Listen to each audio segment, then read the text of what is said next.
definitely, I feel like you were an early part of helping the behind the scenes thing get its act together. Not that it was out of act, but I mean, like it was an exponential growth. Yes. That was like very difficult to get through. But again, like I loved the challenge. And more importantly, it's about the people. Right. Yeah. And selfishly, I will say that it was a great way for me to recruit as well. Yeah. Right? So you have a whole team that has TexSom in their background. Probably. Absolutely. Yeah. A billion %. I love it because you see people's motivations whenever they're volunteering. Those are thinking about TexSom. Everybody's watching. Ciao, y'all. I'm Jessica Dupuy, guest host for a special TexSom series covering the 2024 TexSom Wine Conference from Dallas, Texas. Join me in the heart of the Lone Star State as we delve into the experiences and insights of key speakers and attendees, exploring career paths, challenges, and the latest trends in the wine industry. If you enjoy the show, please subscribe and rate our show wherever you get your podcasts. June Rodil, thank you so much for joining me on the Italian Wine Podcast. I can't tell you how excited I am to have you here, mainly because it's been so long that we've been friends, and I'm so grateful. Oh, thank you for having me. I'm super excited. Yeah.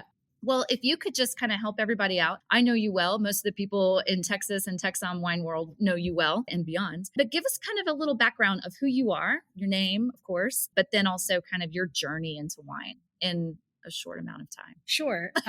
So June Rodil, I'm based in Houston. I was actually in Austin 20 years and, basically very common story. Didn't know what I wanted to do.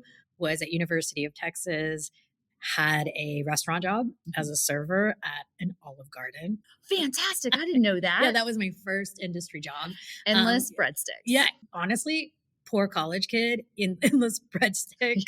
Equals gold. Yeah. And that's how I fell in love with the hospitality industry. Okay. And so I fell in love with restaurants first.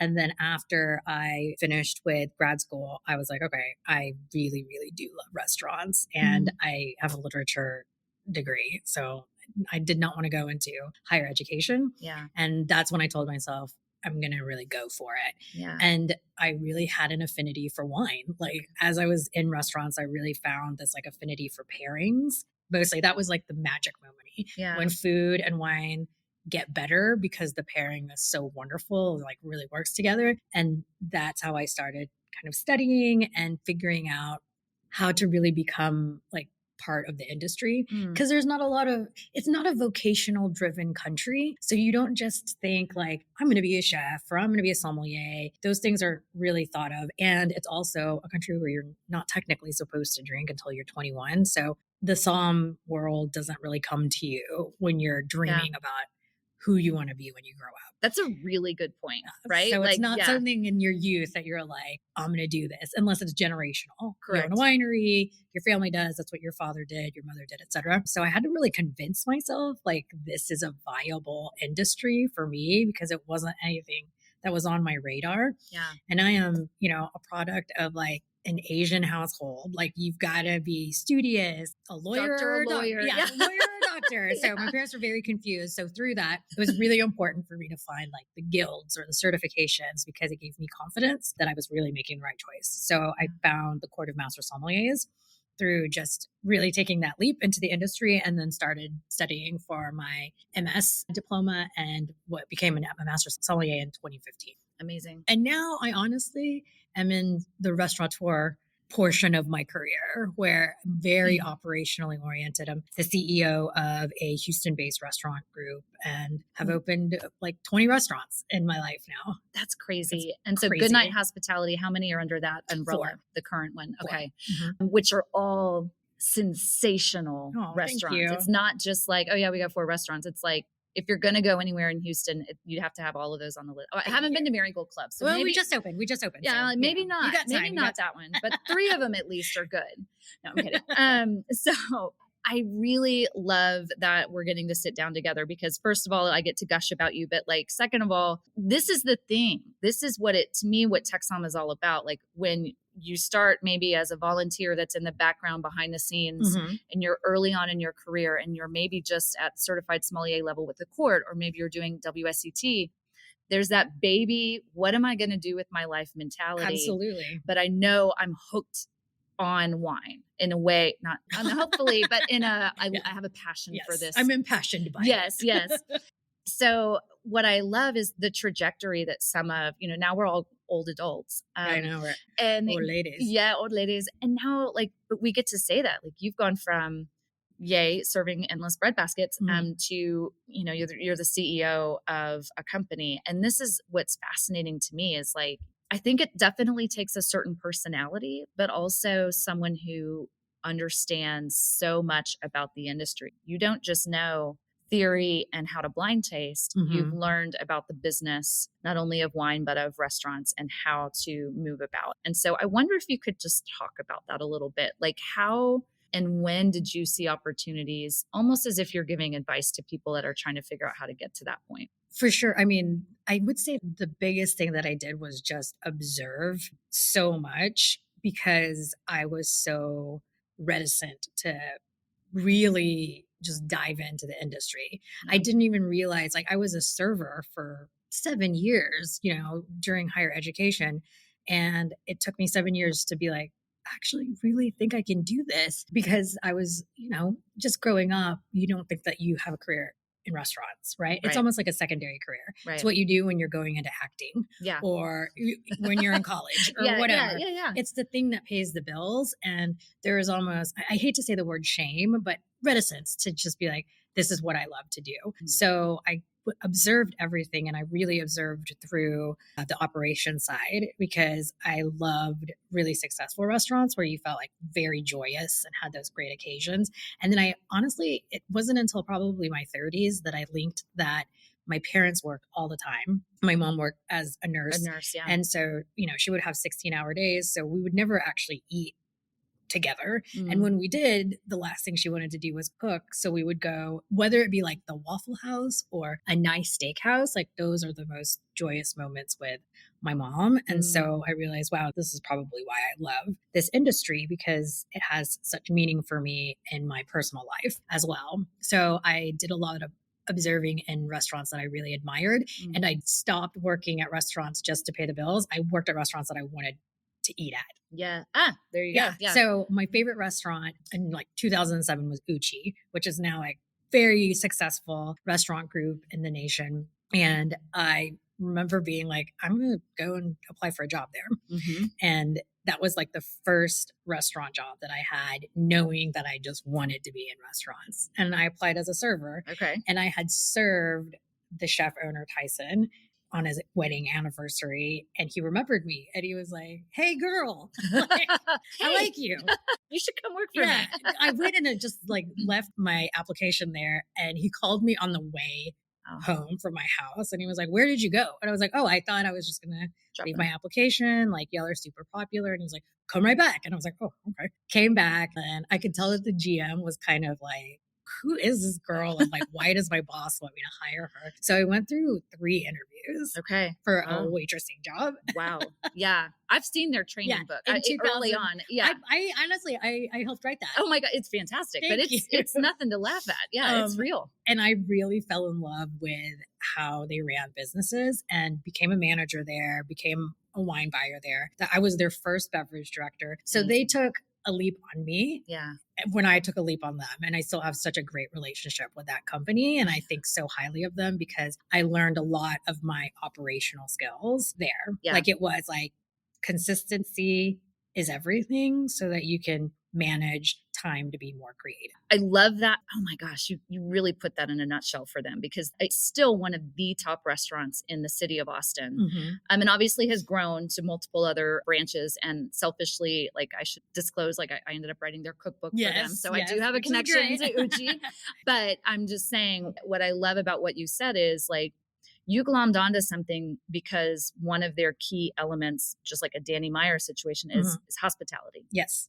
Unreasonable hospitality, as Will Guidara has written about, right? Yes. So I think that, there's no coincidence that that's what drew you to it, because it's also been a reflection of every other project that you've touched.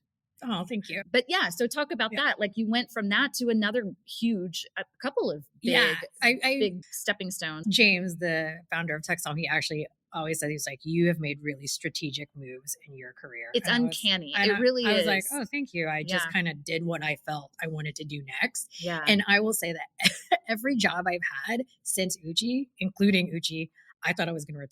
Like I was ready. I'm never leaving. Yeah. I'm like, this is it. I'm just going to grow with this company and keep growing. But it's honestly the realization that I was growing, the companies were growing, and there were other things that I wanted to learn in the industry. And as long as we parted ways well, then you can always like continue to learn from each other and really respect the time that you've had there. So Uchi, I opened Uchiko. Yep. It was the first restaurant opening that I ever did. I cried because, oh man, I cried on the stoop in the back alley. Like, this is hard. And then for some reason, like, I'm a masochist and I just was like, this is pretty cool. Yeah. And just that you either love openings or hate them. And that gave me this surge of like, I love this. I love problem solving. I love variables. I love things getting thrown at like, at the wind and just being like, how do we make the best of things? There's elements of planning involved and like also elements of surprise. So it really is this brain teaser. And I love that. Like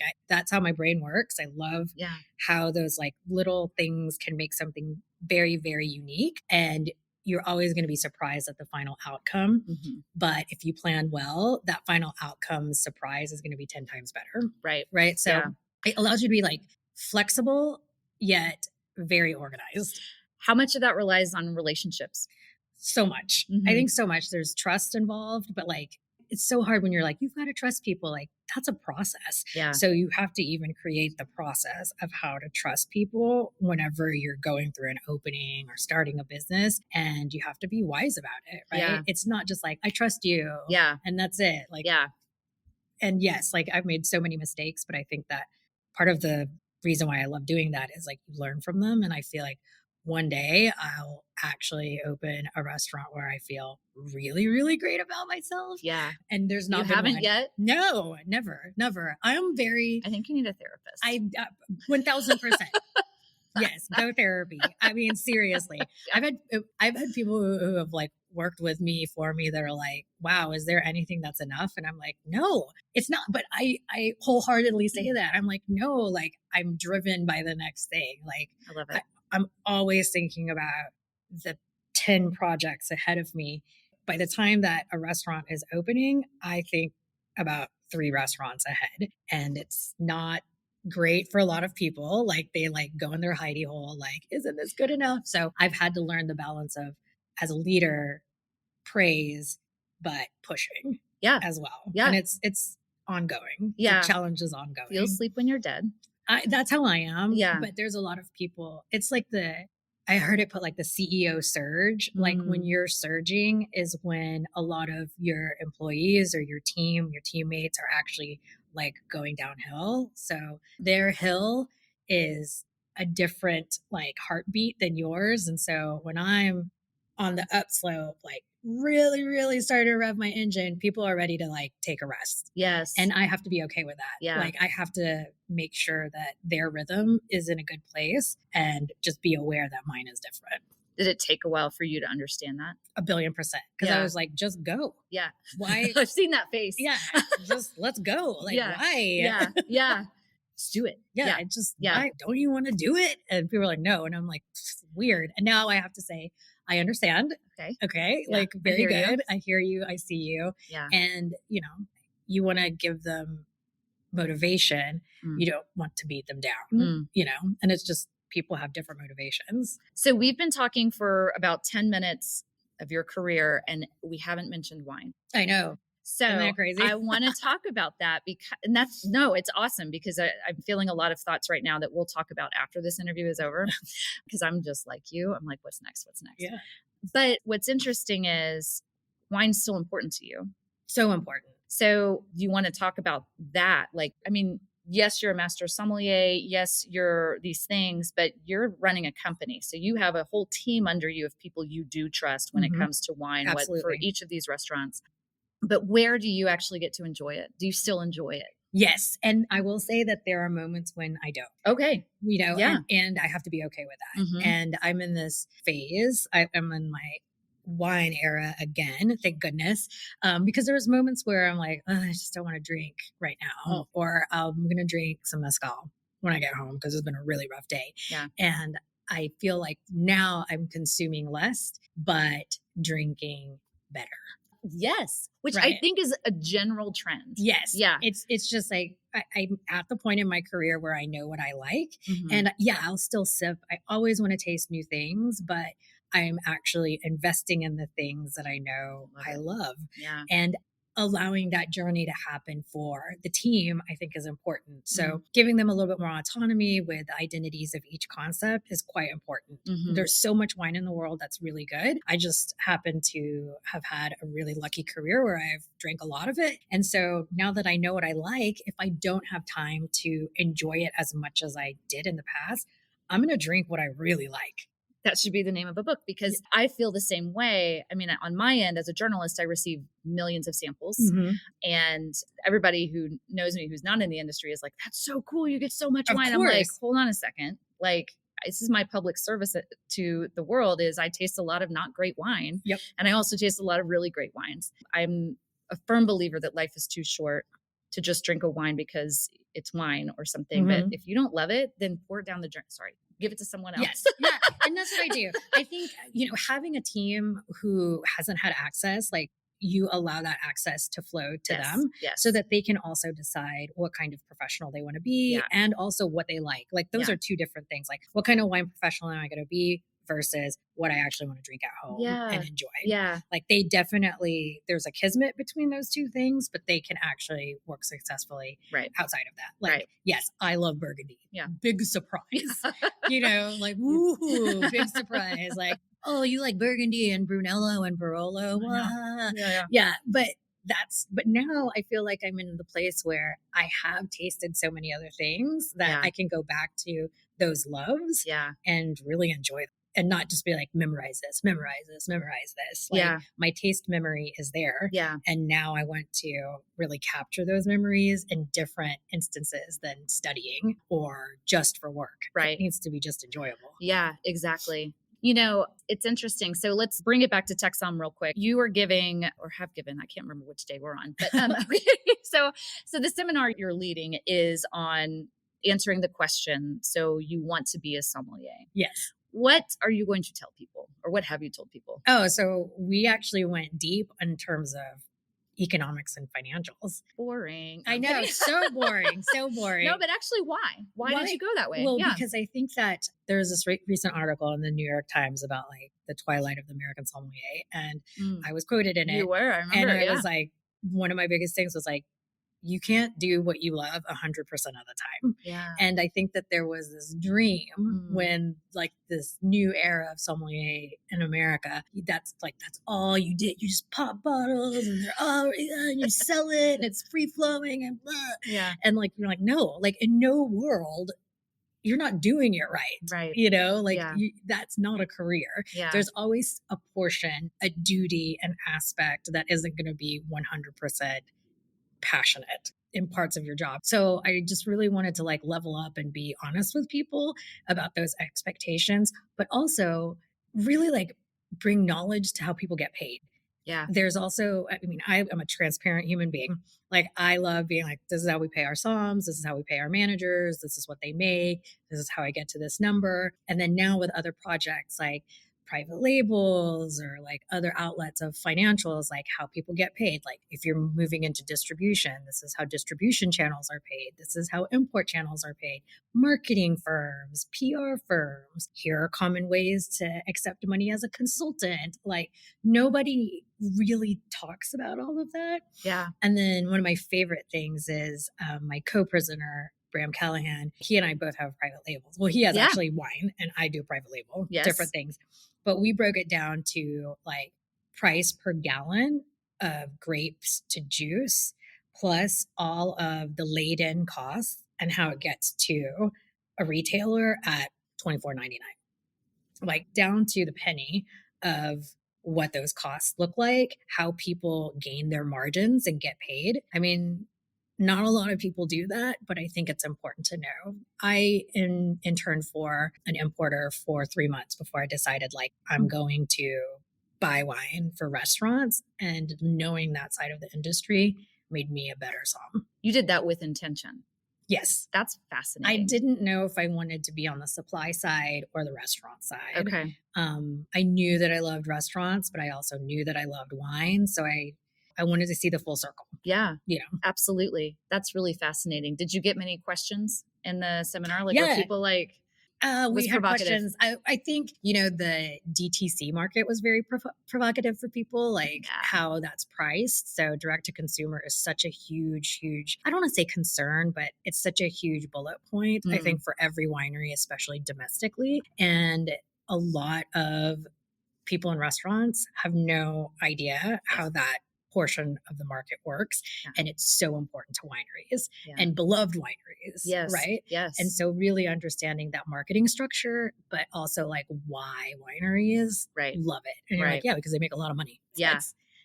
Oh my gosh. That's the biggest margin. Yeah. And it's huge to talk about, right? Yes. Like an understanding. Yeah. And I think there's so much there, because it's also like respecting that. Because I think that it's very easy to hear an opinion about someone, or hear an opinion from someone that you admire so much, and you don't actually pick apart why. Yeah. Right. So for instance, like there's a lot of people that'll say like, oh, only like small family, like very low production wines, but you don't really know like what that allocation market looks like. Or frankly, half the time I'm like, how are they alive? Like, how is that winery surviving if they're not making 10,000 cases of something? Because, you know, to me, that is a magic number of for commercial viability. Exactly. Yeah. Exactly. And so, you know, if you think that you are actually fostering this like small, family owned, blah, blah, blah, they only make 2,000 cases of wine, I'm like, there's definitely money coming from somewhere else. Yeah. Because that's not a viable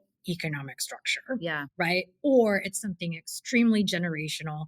They live in their home. Like, and I think that is that beautiful picture that a lot of people think of, but there's so many other variables involved. And I don't want to sell a dream, and I don't want to sell a lie. I want to know and respect all of those variables, but be honest with myself and consumers. Yeah. I mean, if anyone's listening now, this is all very good advice, y'all. But it's a lot. You go down the rabbit hole, right? Right. And I think it's just like, you know, it's just being more open-minded about like why people make choices. You also think like, I remember this, like I remember when I first started meeting winery reps and winery owners and winemakers, like I was like, oh, so-and-so said that you should only rack your wine twice. That must be the golden rule. No, it's not. Right. It's like, you can't, that's not it. You know, you're like, I should only use Stelvin because that's the only way I can preserve wines instead of a cork. And you're like, okay, well, I mean, like maybe you don't want to preserve wines that long. Like there's so many reasons why. It's definitely a choice. It's like art, right? Like you make choices and you just have to understand the why behind it. Yeah. I love it. It's fascinating to watch what you're driven by, and which I'm just seeing unfold in this conversation. So it's super fascinating. Let's talk about TexSom though, because you're like one of the OG TexSom people. I mean, OG. Yeah, OG. Like, I mean, when James was founding this, right? Like there was a board at one point or something where it's like a group of you were talking about, what should we do? This is a big party for our friends. So I can't say that I'm like Genesis, right? Yeah. Like I'm not like early on day one. Early. But 2009 was my first TexSom. Okay. It's a funny story. It was my first TexSom, and I went as a competitor.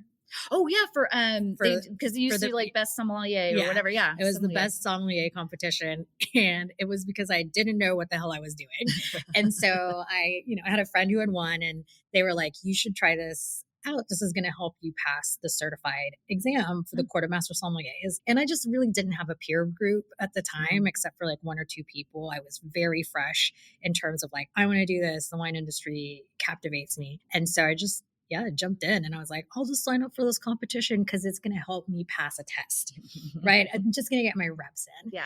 And then I won. You did. And I was like, I don't know what's happening. I was there. I remember you winning. You were kind of like, what? Yeah. And you got this big, gigantic bottle. Nobody knew my name. Like I'm very insular whenever, again, like I like to observe first and then like jump in. And I remember that I heard that they had to ask how to say my name because nobody knew how to pronounce my last name. How do we say your last name? Rodil. There you go. Yes. Everybody knows Rodil. now. Yeah. Okay. We was like, is it Rodil? Is it Rodil? Is it what? Yeah, and yeah, I was like, yeah. And it's so okay. they had to ask my friend Mark Sayer, who won. Yeah. And we had studied together since, like, hey, how do you say June's last name? And he was like, why? And they were like, we just need to know. And because they didn't want to tell him that you won. Tell him, but they didn't know anyone that knew me aside from him. Oh my gosh, that is hilarious. Yeah. Which we should mention, Mark is working with you still. Yes. Yeah. Like he's our beverage director. He's our amazing. beverage director. He is so great. Story. So that's how I got into TexSom. And then the year after, within the year of winning, I absolutely opened like a lot of networking doors and definitely started meeting new people. And really, I was like, okay, great. I passed my examinations and I wanted to, continue going forward with the Court of Master Sommeliers. And then I started volunteering. And then basically it was just like, oh, you won. You can now organize this thing. And you can run the volunteers. James was like, please run the volunteers. Like there's something in you. And honestly, I should have realized then, like, I'm really good at organization and just like logistics. And it went from one seminar room to 4 seminar rooms in 1 year. And it was like, it went from like 15 people to 100 volunteers. And it was like, and thousands of bottles of wine. Yeah. And thousands of bottles of wine. And it was basically like, here you go, June. And I was like, oh, yay. Okay. And I was definitely like the organizer of the troops. Yeah. Yeah. You were the admiral, you and David Keck. Yep. And I interviewed Matt Dully yesterday, who it's like he and Kat and Wynn kind of like took on the next round. I mean, this is the thing. And that's actually what I wanted to talk, like why I wanted to ask you, because it's like, there's a progression that's happened in the growth and evolution of this conference, which, I was just interviewing David Way and he was saying and he's never been to the United States, which I was like, wow, you came to Dallas. Woo! Welcome. He also stopped in New York, but he was like, this is the most organized wine conference and most amazing wine conference because of the caliber of what we're dealing with, but the organization and all the stuff going on behind the scenes. And I feel like you were an early part of helping the behind the scenes thing get its act together. Not that it was out of act, but I mean, like it was an exponential growth. Yes. That was like very difficult to get through, but again, like I loved the challenge, and more importantly, it's about the people. Right. Yeah. And selfishly, I will say that it was a great way for me to recruit. Yes. As well. Yeah. Right? So you have a whole team that has TexSom in their background. Probably. Absolutely. Yeah. Yeah. A billion %. I love it because you see people's motivations whenever they're volunteering. It's true. If they're, because they have to get up early and they have to work late. And if they're whining, you don't want them.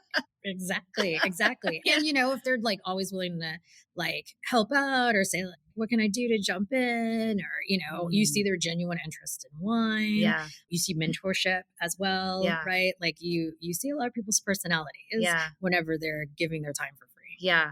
Okay. So those that are thinking about TexSom, everybody's watching. Yeah. Well, yeah. It's like, I recruited Pat Olds from TexSom. That's right, you did. Mm-hmm. And he's now the wine director for the previous company that I was a VP of. He's killing it. I don't know how he stays awake or how he sleeps. Yeah, he's busy. Super busy. Yeah. And I remember I was like, that guy.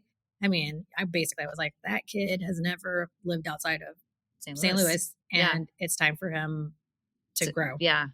That's impressive. And I was like, I like you. I'm going to thank you for him. Oh, he's so sweet. He was like, you took a chance on me. And I was like, I mean, sure, you call it a chance, but like I observed and I was like, this is a great. Oh, that's awesome. I love that. Well, let's end there. June, thank you so much for taking the time with me. I always get so much energy from you. It's been too long since I've been able to see you. So selfishly, thank you to Italian Wine Podcast for giving us the excuse. Yes, thank you. I look forward to kind of watching the next steps that you take because I know you're not done. Never done. Never done. Yeah. But thank you so much and enjoy the rest of TexSom. Thank you. Listen to the Italian Wine Podcast wherever you get your podcasts. We're on SoundCloud, Apple Podcasts, Spotify, Himalaya FM, and more. Don't forget to subscribe and rate the show. If you enjoy listening, please consider donating through ItalianWinePodcast.com. Any amount helps cover equipment, production, and publication costs. Until next time, cin cin.